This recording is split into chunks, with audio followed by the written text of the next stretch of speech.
Welcome, everybody. Thank you so much for coming. We're very excited about this evening. I'm Judy Smith, and I'm a program assistant for Nature for All, which is a program of BORP, Adaptive Sports and Recreation, based in Berkeley. We provide sports, recreation, and fitness programming for children, youth, and adults with physical disabilities and visual impairments. And we have been around for nearly 50 years. I want to thank you so much for being here. And just for those who cannot see me, I'm a white woman with long white hair, wearing a black and blue printed top. My background is blurred. And I want to start by offering a land acknowledgement because I, like many of us, am deeply troubled by the negative impacts of colonization on our planet and especially Indigenous people and non-human life forms. I want to begin by recognizing that we live and work upon stolen ancestral lands of many Indigenous people. We honor their knowledge, care, and stewardship of this place across the ages and acknowledge the deep and lasting damage that colonization continues to inflict on them. We embrace our responsibility to learn from and protect their cultural and traditional connection to the land. We offer our respect to elders and generations past, present, and future. And if you are not sure on whose land you are residing, you can go to native-land.ca and please learn what you can do locally, nationally, and globally to support Indigenous people and their efforts to help save the planet. A few housekeeping things. First of all, please forgive any technical glitches that might occur. Bonnie is graciously and courageously doing the background tech work. We will be recording this presentation, and please make sure your microphones are muted. We'll be taking questions at the end, so if you're able to write them in the chat, please do that. If you're not able to use chat, hold that thought, and when it's time for your question, you can raise your digital hand by selecting the reactions icon. And if that's not an option, please feel free to unmute yourself and just speak up. If you are calling in, you can select *9 to raise your hand and *6 to unmute your microphone. And you can turn on closed captions at the bottom of the screen. And Susan, our presenter, is actually calling in. And I think that we actually can see her. So we both have her on the phone and have a visual of her. And I'd like to start by introducing Susan. Bonnie, can you advance? Susan is a lifelong bird enthusiast, blind since birth. She began birding by ear at age 4. She leads bird walks and gives talks on identifying birds by sound, studying bird behavior, and cultivating bird habitats at home. She is also a retired professor of English, a prize-winning poet, and an equestrian who lives in Saratoga, California, with her husband, John, and beloved guide dog, Omni. And on the screen, we have an image of Susan on the left. And Susan is a white woman with short gray hair, wearing a green shirt and light blue jacket against a background of rocks and shrubs. She is smiling with a large, very intense looking, dark brown and russet colored hawk that is perched on her forearm. And I would be smiling too. So Susan, why don't you go ahead and take it away? Thank you, Judy, for that most generous introduction. It's so delightful to be here tonight and to be presenting and talking with you about a passion dear to many of us, which is the birds of our planet, how we can listen to their languages, how we can interact with them. Before I get started, I want to acknowledge a few people here. I want to thank Bonnie and Judy. We first met several years ago when we did some disability and accessibility training, rather, at the Palo Alto Junior Museum and Zoo. And they have been such kind teachers and mentors to me ever since. I really enjoy working with them. Tonight, we are engaging in true teamwork because Judy is going to be, she actually wrote audio descriptions for the birds that you will see on slides. The audio descriptions will benefit those of us who do not see. They may also benefit people who do see with their eyes, but enjoy cementing something that they're seeing physically with language into their hearts and minds. So that's another way that that can happen. So thank you very much, Judy, for writing the audio description. Thank you to Bonnie for doing all of the tech work here, and also for memorizing and getting the order of these sound clips that we have and moving us from bird to bird. That's such a nice thing to do. I must acknowledge my friend Steve Dresser. Steve lives in Reading, Massachusetts, and Steve owns his own recording studio called Genco Productions. He is an audio engineer, I would add audio artist. And last Friday, Steve helped me polish and clean and smooth and refine the sound clips that you're going to hear this evening. And I am so grateful to you, Steve, for doing that. So thank you as well. On now to my story here, a little bit of how I got into birding by ear. I was born in Michigan, and my parents lived in Detroit, but in every city there are always birds, and of course there are American crows. Before I could talk, I'm pretty sure I was prelingual. I remember being out in the yard in the mornings and hearing the crows, sometimes the insistent caw, and sometimes the caw, caw, caw, caw that they would do. And I would listen to that and I would say, oh, they just moved over to where I think the Slavics live. I think I'll walk over and see. And I would follow that crow over there. And then I would hear a crow going way on the other side of the yard. And I would run over to the other side of the yard to hear that. This is before I had a cane. And I was literally letting myself be led around by the nose by the crows. And I must have covered a lot of neighborhood track that way, whether safe or not. It was so delightful because they were my first auditory map. More Michigan birding happened too. Before I knew science, I actually had my own theology. I thought that in the springtime, especially, cardinals and swallows would get the sun up in the morning, and then in the evening, the doves would take her home, would get her back home. I really thought these things until I learned some science. And the science didn't change the wonder, it just enhanced it. So on we moved to California in 1961, settling in Los Gatos in the foothills, a rural part of the Bay Area at the time. It is no longer so, but we were surrounded by vineyards, some still being farmed and some let go, orchards, oak woodlands, mistletoe growing in the oak trees, manzanita, cypress, quail running through our backyard, and the morning filled with scent and light and vibration. And I was eating a breakfast cereal. Don't know if it was Raisin Bran, don't know if it was Cheerios. And I heard through the open windows the most amazing sound. It moved through my ears like a wooden flute, like you would play, that you would carve and play, like a bamboo flute. But then it had a celestial string-like quality. And then it tilted up. And then it fluttered as though the sound itself were in a hurry. And I could not believe what I was hearing. It was so joyful. And I immediately pestered my mother. Mommy, what is that? What is that? What is that? What is that? Well, it's a bird. I know, but what is it? What is it? Well, she's resourceful. She readily identified this bird as a Western meadowlark. And Judy has a description for us of this lark. So this image shows a light-colored bird perched on a leafless branch. It has a very vibrant yellow chest crossed by a distinctive black V-shaped band right at the throat. There are some dark speckling on the shoulders. The bill is slender, longish, and light-colored, and the legs and feet are also light-colored. Oh, thank you. It's so lovely. And now Bonnie will let us hear the Western meadowlark.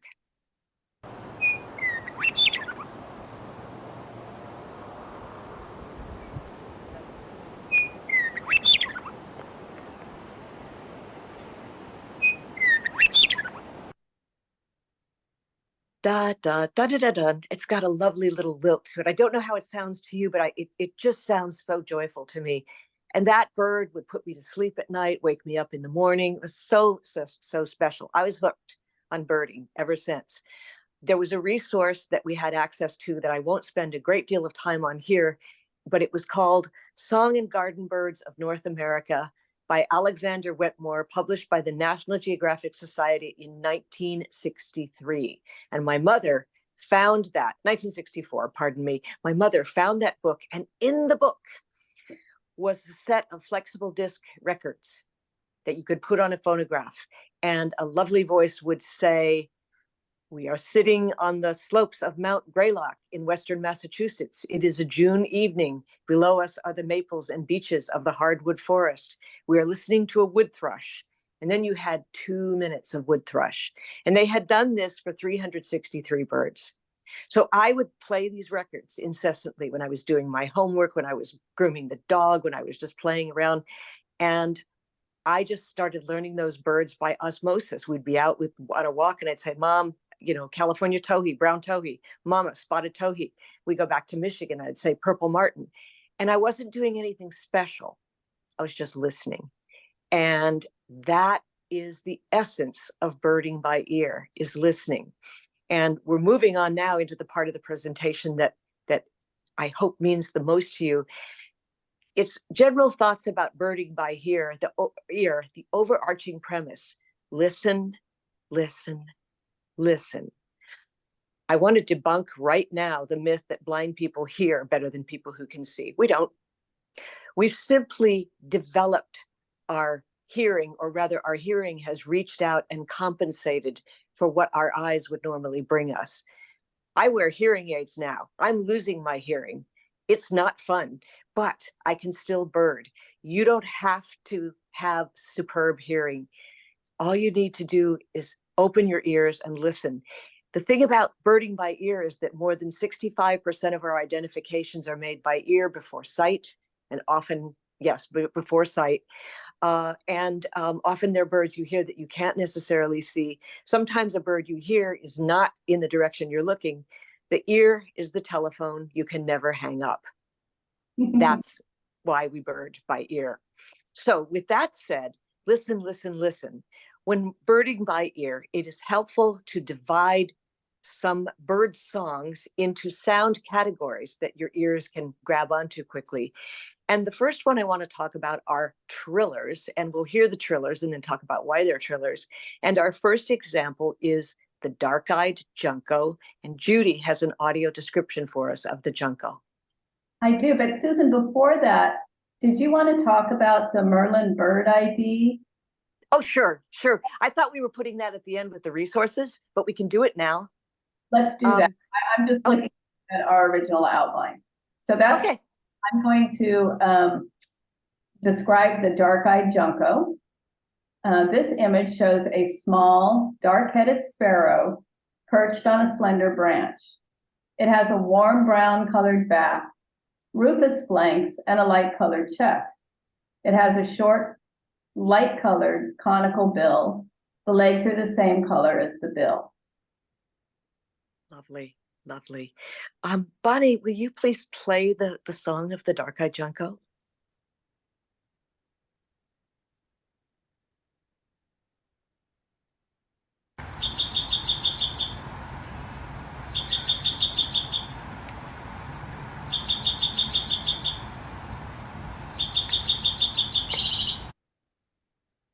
Very interesting. I say triller because it's saying the same note over and over, and that particular bird, you can count them.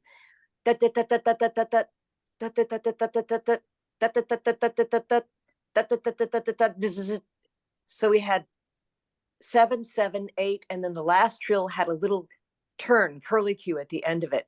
That's very typical of juncos, although they can make many other songs as well.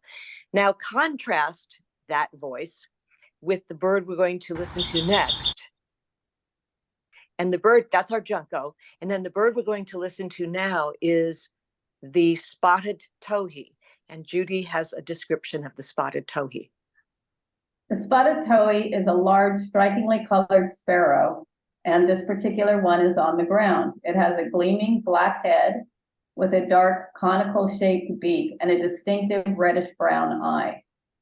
The wings are black with white spots, and the tail is black and quite long. It has rust-colored flanks and a light-colored chest. The legs are lighter colored than the beak. Thank you. And Bonnie, can we hear our towhee?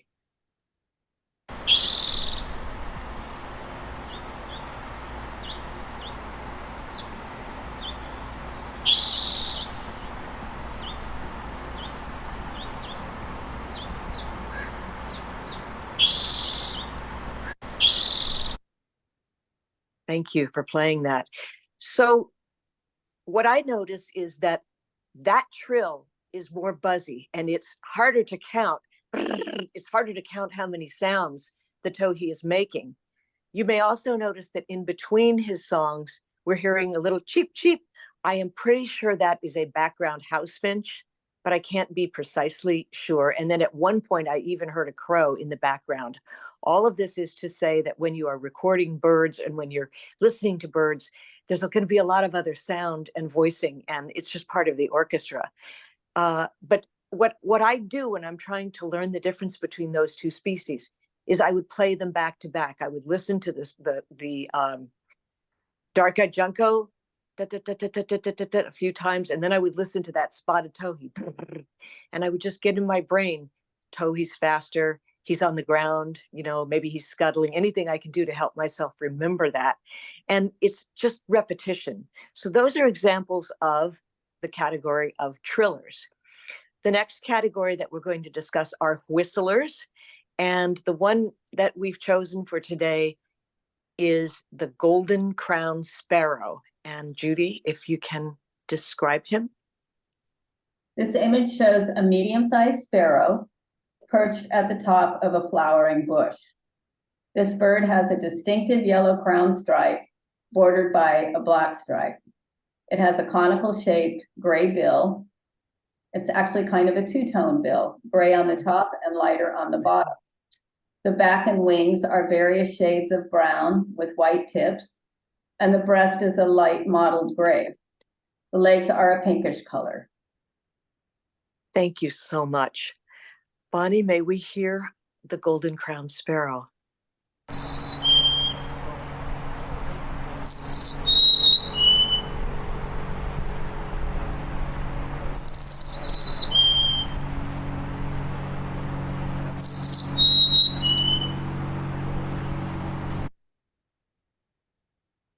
I'm pausing because I like it so much. You may notice that it's dee, dee, dee, dee, and then it changes the pitch just a little bit. Dee, dee, dee, dee, dee, dee, dee, dee. And sometimes you'll just get dee, dee. And I have my own little mnemonic for this. It's, I am leaving. This bird comes to us in the fall, migrating from Alaska, and stays for the winter. And the males and females are all around right now. And that's the best example of a whistler that I could actually come up with for winter. There are many others, of course. Our next category of sound are warbling sounds and twittering sounds. And I hope I have the order right, ladies. We're going to begin here with the song of the lesser goldfinch. Judy, can you describe the goldfinch image? Yes. The goldfinch is a small, very brightly colored bird. This is a male perched on a branch looking at a cluster of yellow flowers. Its underside is bright yellow, and it has a distinctive black cap on its head. The back is greenish yellow, and the wings are dark with white patches. Its bill is a triangular, sharp shape, and the legs and the feet are light brown. Lovely. Thank you. And Bonnie, wait, may we hear the goldfinch?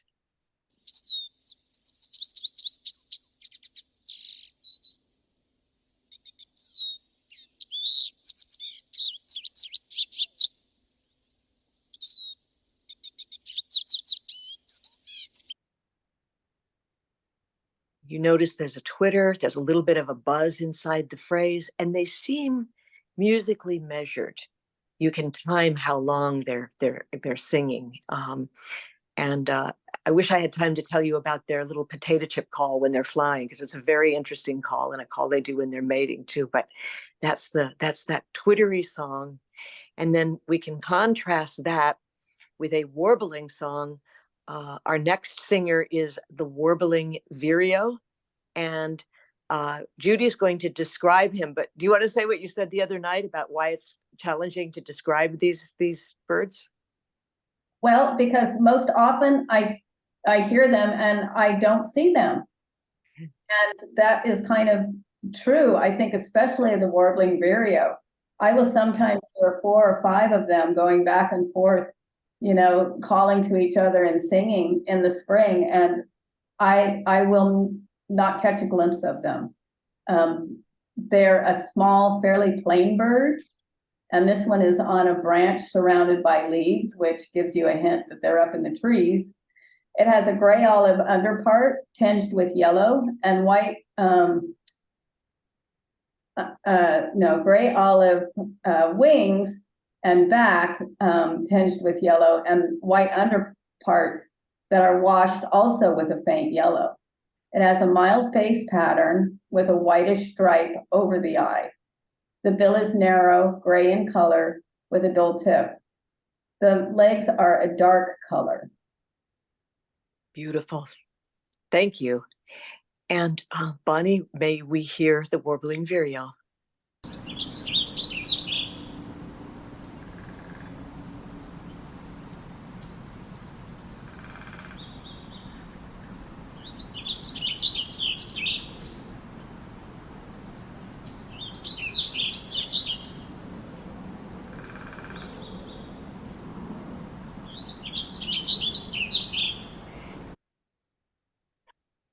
Perhaps you heard in the background a drumming of a woodpecker. I cannot tell you which species, and a couple trills from a Buick's wren. And there might have been other sounds too, but that's what I picked up on this recording. But so that's Judy.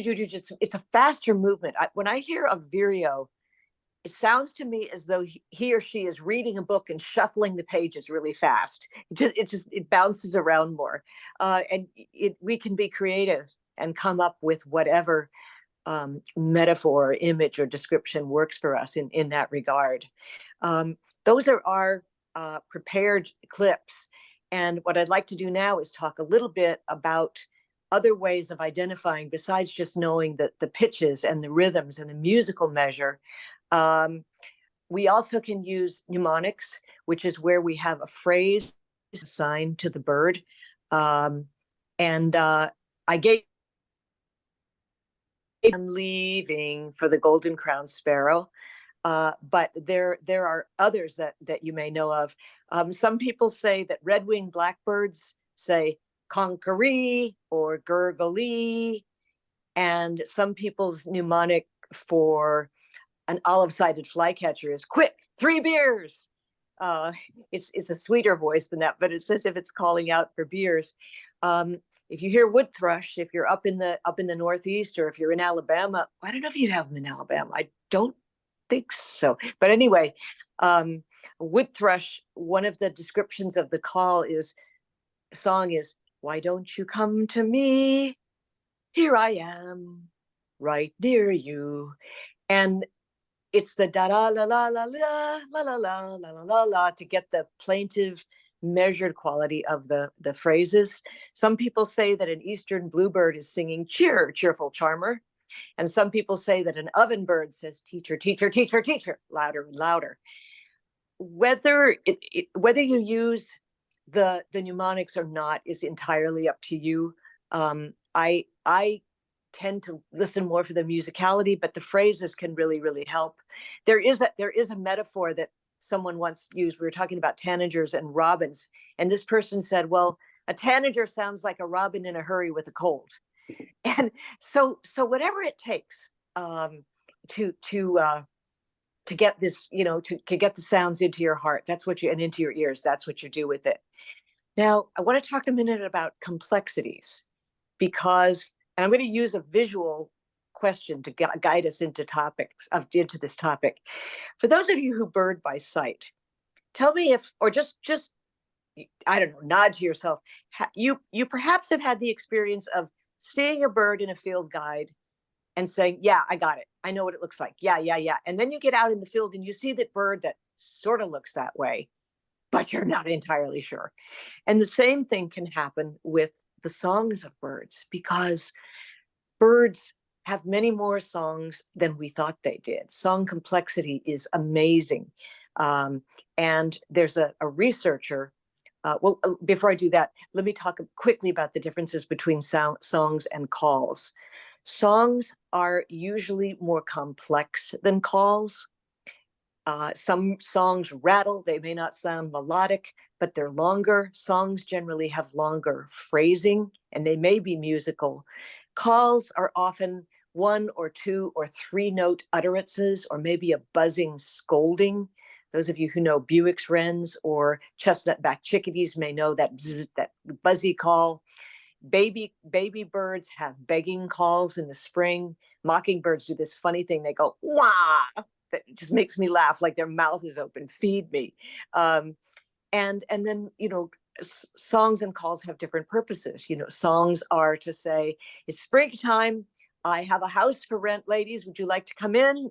Or, hey, this is my land, don't come here. Or the female bird is saying, Horace, are you home? They're doing that. And then the calls might be warning calls, protecting the babies, and anything like that, begging calls, territorial calls. So we learn not only the songs, but we learn the calls. And this takes a while. And so don't be dismayed if that, I mean, I'm still learning that. Every birder I know is still trying to, there are so many calls that sound like other calls, and it's a never ending, joyful learning. There's a researcher from ornithologist from the University of Massachusetts Amherst by the name of Don Kreutzma. And Donald Kreutzma has 2 books that are in your resource list we'll talk about later, but he discovered some things about singing that we didn't know. He discovered, for instance, that marsh wrens don't sing 1 song or 3 songs or 5 songs. They sing something like 17 or 18 or 19 songs. And he discovered that Buick's wrens learn the song of their father, but that's not what they sing. They go and they pick up a neighbor's song and they sing that. He discovered that female indigo buntings sing, and that Baltimore orioles sing. And we're discovering now that many more female birds than we originally thought sing. And there's very interesting theories about why that's so that we could get into on another time. But the point is, there's a lot more that we know about song than we used to. We're able not only to record it, but to chart it on a program called Raven software on a computer, and actually see what the song is doing. It's almost like it's writing itself out in musical phrases. It's quite an amazing experience. Don't let that stop you. Just keep listening and listening and listening and listening. And you will find that when you're in a community of other listeners, people will teach you their songs. I learned a warbling vireo song from an 8-year-old boy. Anybody can teach you. That's the really important thing here. I want to talk really quickly about how to start listening. And that will lead us into our resources. Don't be afraid to begin at home.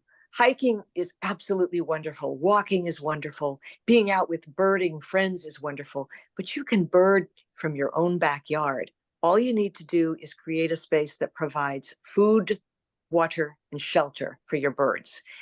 Ideally, the shelter is trees and shrubs, plants of different heights, because the more height you have, low and high, the greater variety of bird you'll get. But you may live in a little patio garden or an apartment where that's very difficult to do. But you can create shelter with nest boxes. Ideally, you have wild food in your garden, but you can put out bird seed, or you'll love this in the springtime, mealworms to feed babies. Everyone should, even if you can't feed, providing a bird bath is essential, because birds need to bathe every day. They need to groom every day to keep their feathers in tip-top shape. They can spend 3 hours grooming or more. and they need to drink all the time. And if I run out of seed, which I try not to let happen, as long as I've got water in that bird bath, I feel that I'm doing the right thing and it's safe. Once you have those three elements on a regular basis, and if you can keep your cats indoors, please, and make the birdscape safe, then you will get more and more visitors. The best times to bird are generally dawn and dusk, but it doesn't really matter. You just start listening, and you can keep a little notebook of what you're doing. You can talk to other birders. Creating the bird-friendly environment is the best start. And then this is a good time to talk about the resources that I had in mind. You are probably already familiar with the Merlin Bird ID app, which you can load onto your phone. I know you can work with it on iPhone, and I'm guessing Android too, but I'm ignorant of that. The Merlin Bird ID, which I believe was developed by Cornell Lab of Ornithology, forgive me if I'm lying, is you can load the packet, what they call packet of birds for where you live, so whether you're in the Southwest or Northeast or West Coast, but it will also adjust itself. If you turn location on, you can go anywhere that you want to go, and it'll know where you are and look for the most common birds. It has a visual element and an auditory element. You can send an image of a bird, and you will be sent back the list of most likely possibilities, or you can record a bird sound, and you will get back the most likely bird possibilities by sound in the area where you live. And then there's a "This is my bird," where you can actually store your recordings and your identifications right in your phone. And then, of course, transfer those to any other medium that you like. So that's a very good way for documenting bird sounds. I'm still old-fashioned, and I still keep a journal. And in the spring, on April 7th through 23rd, I made a list of how many bird species we had at my home and also up at Garrett Stables, where I ride. And I'm comparing it year to year because I don't need to tell you that birds are in trouble. That's a whole other evening. But it's something we have to watch. The other resource that you might want to consider is the North American Audubon Society, which offers an online 6-part tutorial on birding by ear. And it is screen reader friendly for those of us who use screen readers on our computers. And it will take you through, samples, as we did tonight, of trillers, of whistlers. They have more categories. You've got honkers and screechers and, all kinds of things. And that can be very helpful as well. Anything that's an auditory, cue like that is very good.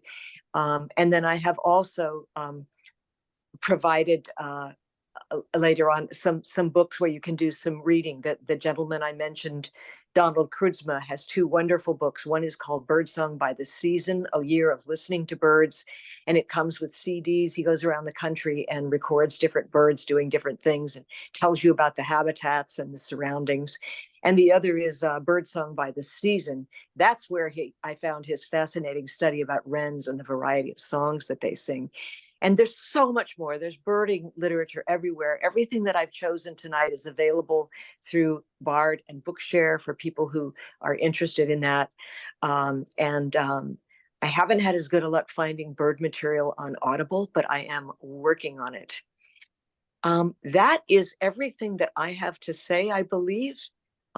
We can take questions and comments at this time.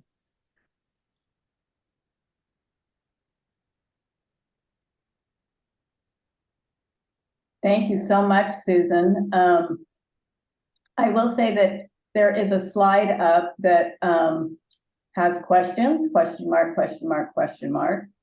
Susan Glass with her email address, which is susancglass@att.net. And there is a picture of a very striking bald eagle, which, as I hope we all know, is our national bird. It's a huge bird with a very prominent yellow bill yellow eye, a white head. This is an adult male. Well, it could be an adult female too. It's hard to say because they look very similar. And a very dark brown body with yellow legs and very imposing black talons. And I was so excited birding with Bonnie and our friend Mira to look up and point out that there was one flying right over our head. And I think that was the first time Bonnie and Mira had seen a bald eagle. So they're really exciting to see. Does anybody have any questions? Bonnie, maybe we can, I don't know, can we put it on gallery view or not? Yes. And before we go to the question, I just want to tell Susan that Freya said that they do have wood thrush and hermit thrush overwintering in Alabama. So glad to know that. And I don't, oh, just, we're all so teachable. I'm glad to hear that. So she does get to hear them. That's wonderful.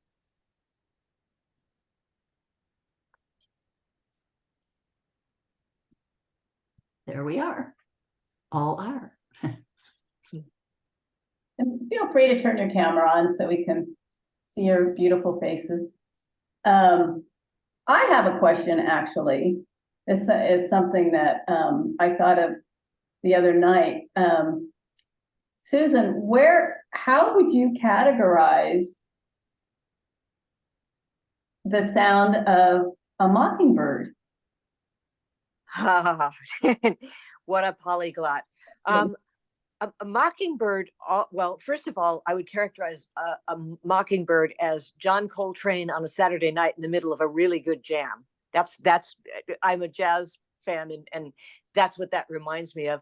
Mockingbirds remind me of jazz saxophone with their persistence, their look at me, their tendency to jump up on the chimney and sing. But what I noticed about mockingbirds is that when they sing other birds' songs, they get it right, but it's always a little off key, just a touch. And so what's fun about the mockingbird is, you're getting a scrub jay, and that sounds pretty good. But then the mockingbird tries to imitate a Buick's wren, and he's just a little bit out of sync, or the robin doesn't quite sound like a robin. But the thing about mockingbirds that makes them very easy to identify is that they repeat their phrases many, many times. So you get hurry, hurry, hurry, hurry, cha, cha, cha, cha, cha, cha, peepita, peepita, peepita, peepita, grieger, grieger, grieger, grieger, grieger, grieger, grieger, grieger, grieger, grieger. And it's pretty easy to tell, whereas a catbird will only repeat such a phrase, a couple of times.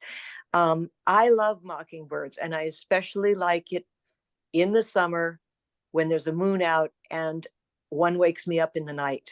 There is nothing more beautiful than being awakened in the night by a mockingbird singing his heart out, and the sound is echoing through the soundscape because there's nothing in its way. It's just terrific. Freya, you can unmute. Sorry, I unvideoed or something, and then I unvideoed. Hi, Susan. My name is Freya. I'm the one living in Alabama. Hi. And you and I have something in common because we were both in that New York Times article that was mostly about you, and it was very lovely. Recently, I put a link in the chat in case anyone. I think it's only open to subscribers. I was sent a gift link, which is good because I'm not a subscriber, but it was a really gorgeous write-up of you. And I was wondering, I'm an occupational therapist, and my clinical background is in blindness and low vision services. So I understood what you were describing when you described in that article about I think it was barn swallows being helping you know where things are in place. But I was wondering if you could describe that phenomenon a little bit, because it's really, really cool. I think you're talking about how I could kind of place myself where I was according to where the birds were. Is that what you're? Yes. Yes. Spatially? Yes. Barn swallows in general are very helpful to do that, but barn swallows especially, because they will generally build their nest in a structure that you could recognize. Violet greens do this too, like a trellis or a barn door or an oak tree. And if they're nesting, they're flying in and out of there a lot, they're more stationary. And so it's possible to, if you're learning that area, to say, okay, the nest is on the left, I know, because that's all the twittering. So it's going to be on my left when I come into this barn, and it's going to be on my right when I go out of the barn. And oh, the food sources must be out to that field over there because they keep flying over my head and heading west. So that the birds do provide a bit of an orientation, a proprioceptic sense of where you are in space. Now, you have to be careful because they're always moving. But the barn swallows gave me the feeling of what it was like if air could dart around or just move really quickly. The sound twittered, it fluttered, whereas other bird sounds were more swoopy. And the same thing happens on bird feeders. When a bird lands on a feeder, a chickadee comes down and the wings go and he lands in this little tiny tap. But you get a woodpecker coming in and you're hearing the wing going waff, waff, waff, waff. And it's even more with the Steller's jay. And just you can often identify the size of a bird by the sounds of the feet as they land and the sounds of the wing as they move. And you can chart your space a little bit. I don't know if I answered your question or not. You did, and that was really cool to hear. I think a lot of sighted folks probably haven't really thought about birds helping them orientate, or all those things you just described. So thank you for sharing that. In the article, I think you talked about hearing the sounds like bouncing off buildings, and that helped you know where you were too. Yes. It sounded like you were using echolocation. In a way, if I'm in, if I'm in a city, I mean, if you're in a city and you've got house sparrows or pigeons or house finches flying around and there's tall buildings, you're in an urban canyon and you can tell because those echoes are bouncing off the walls of the buildings. And so it can be an orientation help. It also just really lets me know, boy, I'm in a city, because that's a very different sound than a bird singing in a woodland. That's an echoey sound too, but it's completely different than a sound where the bird's across the street and you're hearing the bird across the street, but you're also hearing the echo bounce back on the building by which you're standing. It's kind of exciting. Yeah, that's super cool. Thank you for sharing all that. Yeah, sure. I saw a gentleman was asking about crows. Someone had I heard a question in the box about crows. I know a number of books. There's one called Crow Planet, and there's a crow ornithologist, John. Okay, I can't recall the last name, but he writes exclusively about crows and ravens and their intelligence. And if you'd be so kind as to give me your email address before you leave, or email me, I will send you the information, because I'm reading one of his books about crow intelligence that's just fascinating.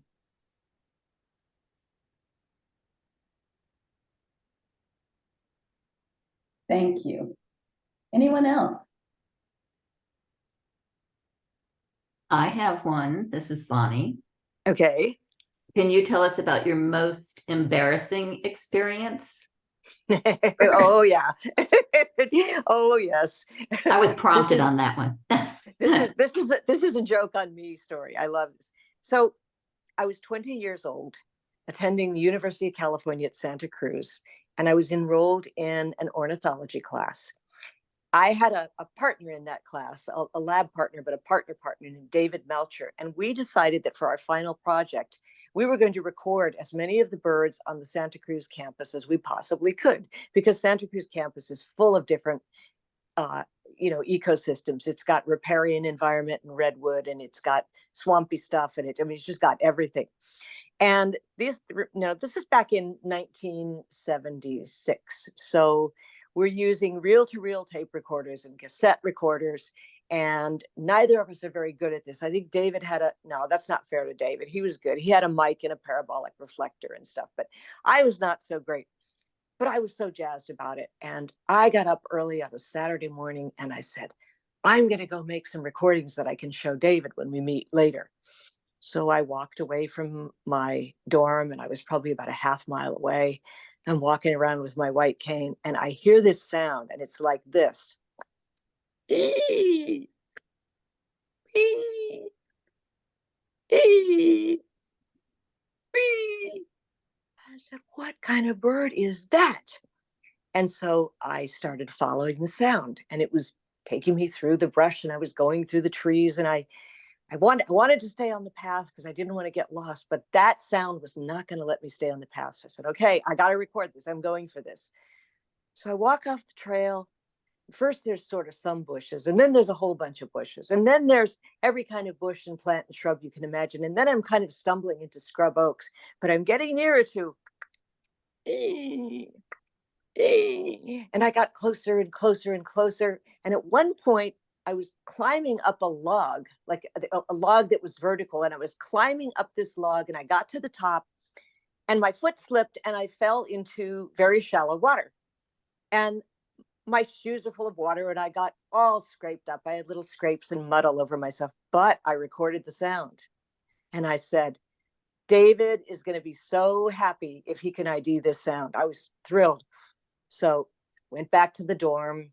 It took me a while because I lost my cane in the process. So those of you who are blind can picture me on my hands and knees looking for this cane, hoping somebody's going to come along. Well, nobody comes along because they don't come along when you need them to come along. So got the cane somehow, came back to my dorm, and I was covered with mud and little scratches and bruises. And David was there, and he said, what happened to you? And I said, oh, I had a little, woodland accident. But I've got a really cool sound for you. This is a bird you've never heard before. So he says, let's hear it. So I turn on the recorder, and we've got this.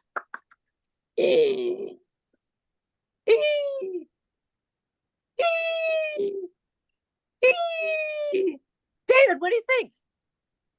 Susan, you recorded a California gray squirrel. Oh, not a bird? Oh, okay. Okay. So, egg on my face for two reasons.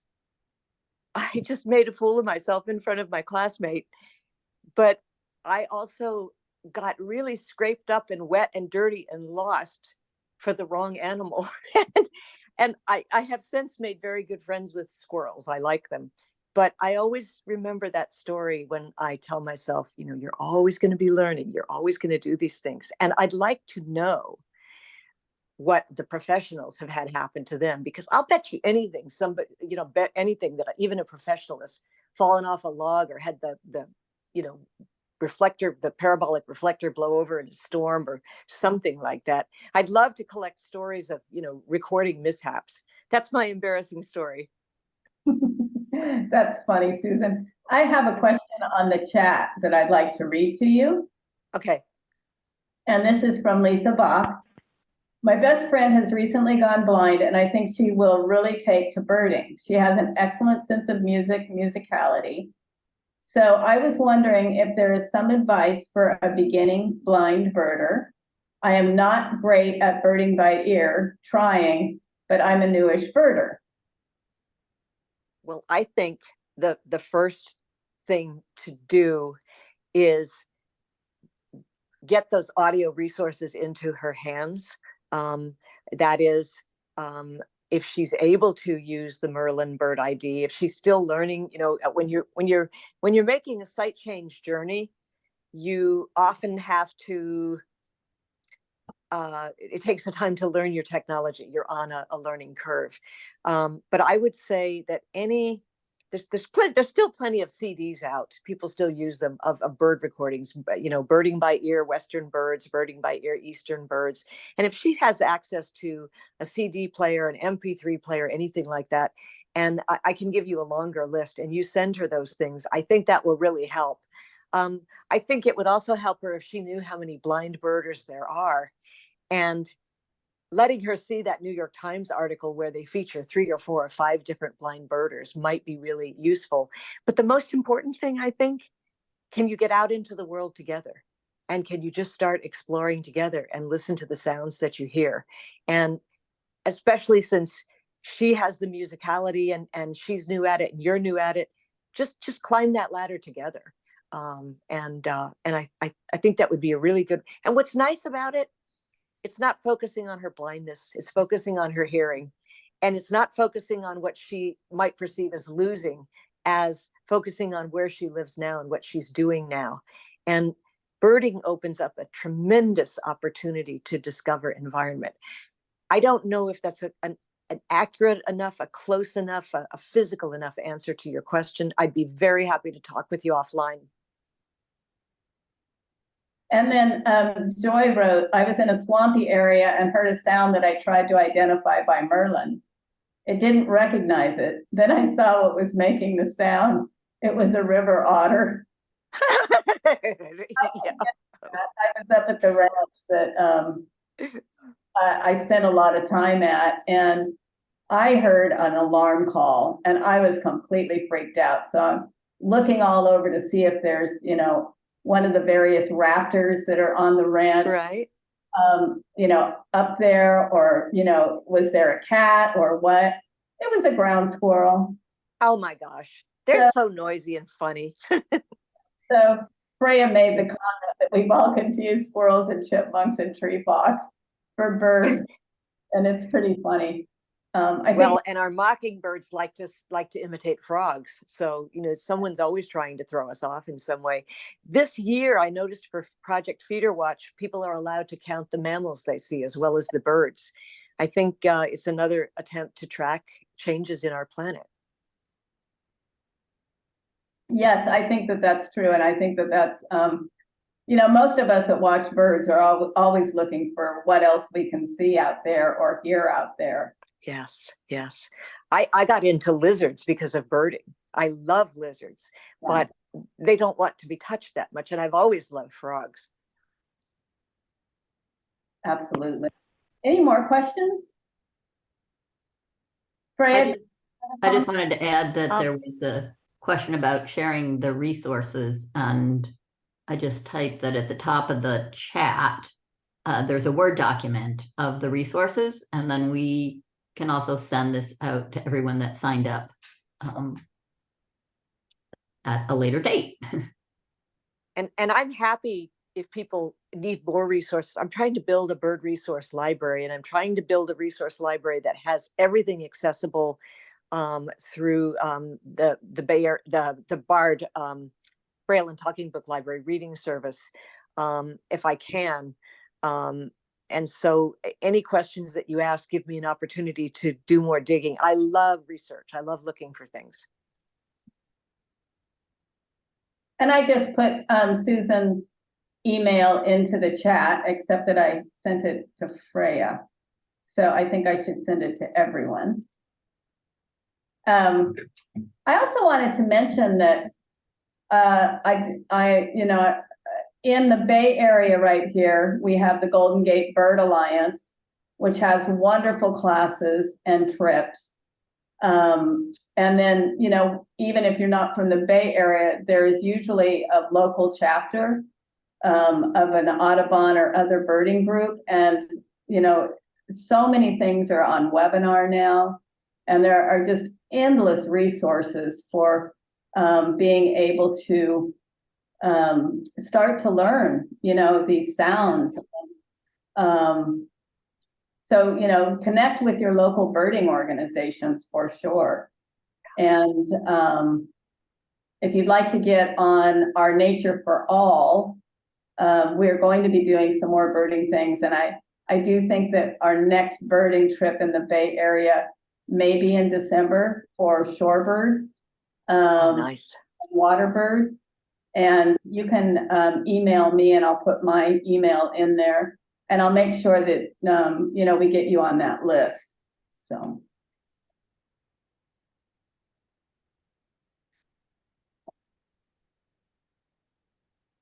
I have one last. Go ahead. Is that okay, Judy? Susan, it's Freya again. Hi. Oh, I was going to share. I don't think this actually helps anybody. I started typing it in the chat. Peterson Field Guides have a large format Eastern birds book. So folks who have low vision, or even just if you're like birding with a group, it's a lot easier to see all the pictures and stuff because they're a lot bigger. But it's Eastern. I don't think they have a Western one. I could be wrong, but anyhow, Susan, I was wondering if you could share with us what your favorite bird sound is to hear and why. Oh my, do I have to pick one? Oh gosh. Um,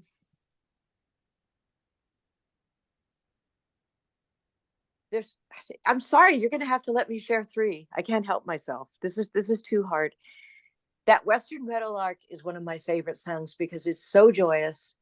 It was the bird that really led me into the world of birding, and they're getting harder to hear around here. So I feel like even something like a lark, as we lose more grasslands, is something I'm trying to follow. It's a joyful song, but I hope it can be here in the future. And I love that golden crowned sparrow. I like the opposite. I like the quiet autumn sound, and I love that. I love the meadowlark. I can tell you what the funniest bird sound I've ever heard. It's it's one of them. The American bittern sound. He goes, that's very funny. But there's another one, and it just left my head which one it is. Maybe some of you know. And I swear to heaven, it sounds like Woody Woodpecker. It's so silly. But I would say two favorite birds: Western meadowlark, golden crowned sparrow, and there's nothing like a flock of geese going over or hearing the sound of sandhill cranes. You just want to climb in their backs and go with them. The pull of migration. Thank you. That's beautiful. I love hearing sandhill cranes and Canada geese going overhead as well. It makes me really happy. Thank you, Susan. This was a really great session. And thank you, Judy and Bonnie, for putting it on. Thank you for coming. Susan, this is Lori Gray. Hi. You talked about Audible. The only thing I know of on Audible that I've been listening to throughout the pandemic is Wild Sounds of Canada. And a couple of the episodes of that, it's one of the free, podcasty kind of things. There are 8 episodes, and a few of the episodes are very heavy on bird sounds. Thank you. Wild Sounds of Canada? Yeah. Yeah. Go ahead. I'm sorry. The person that narrates it is a marine biologist, and there's all kinds of animals and sounds that you can hear in there. And she talks about a lot of them. So you might enjoy that. I will enjoy that, absolutely, because I want to spend some time in Canada while I'm still vital. I really want to do that. That will be very special. And you reminded me that there's an ornithologist. Well, there's a sound recording artist named Gordon Hempton who has done and he has a lot of podcasts of bird song and bird sound, and his story is quite compelling. He actually lost his hearing for a while and then gained it back, and he's looking for places in the world where there's no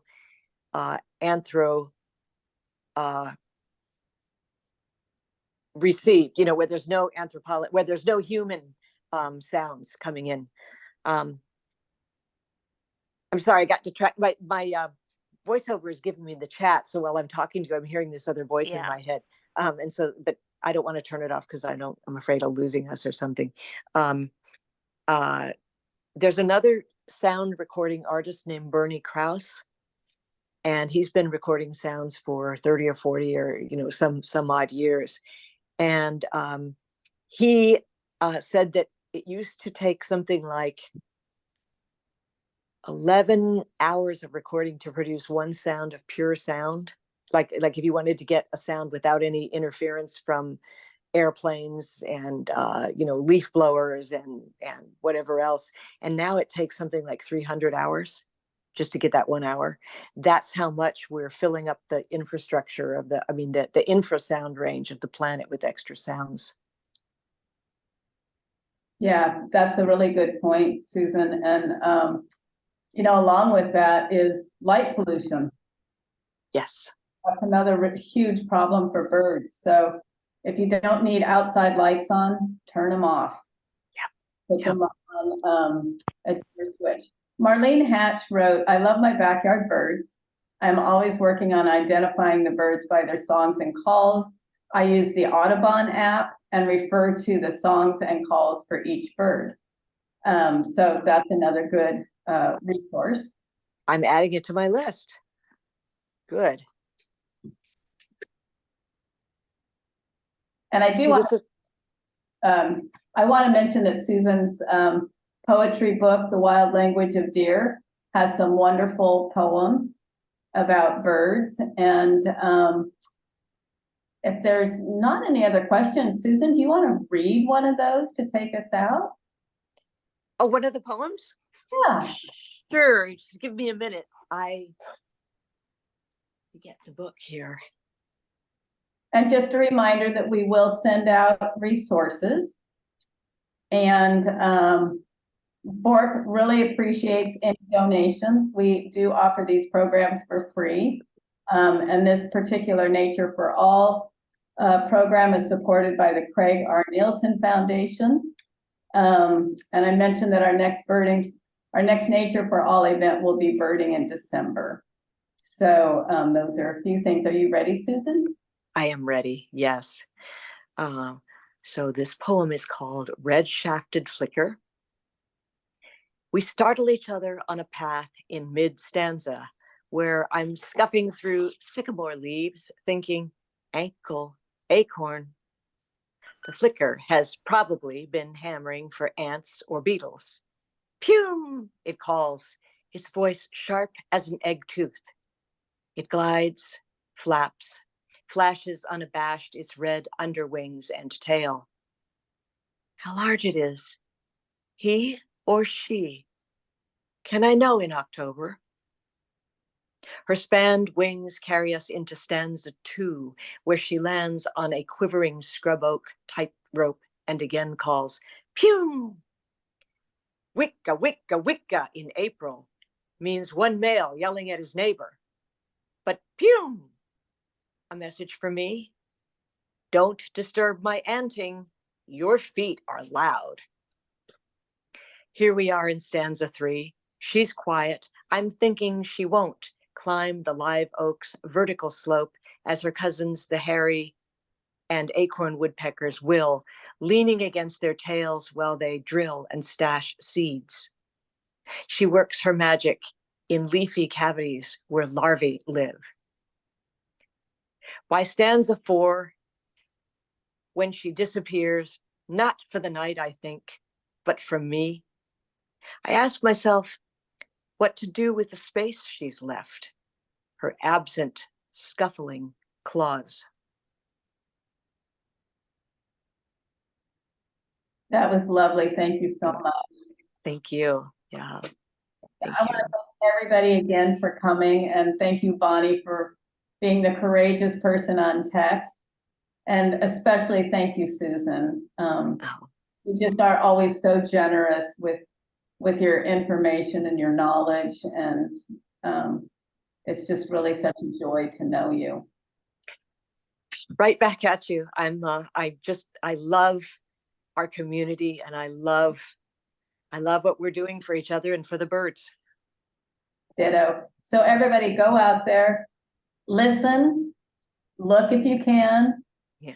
Let's all do as much as we can to help our feathered friends in these really difficult times. Yeah. Yeah. Good evening, and keep birding.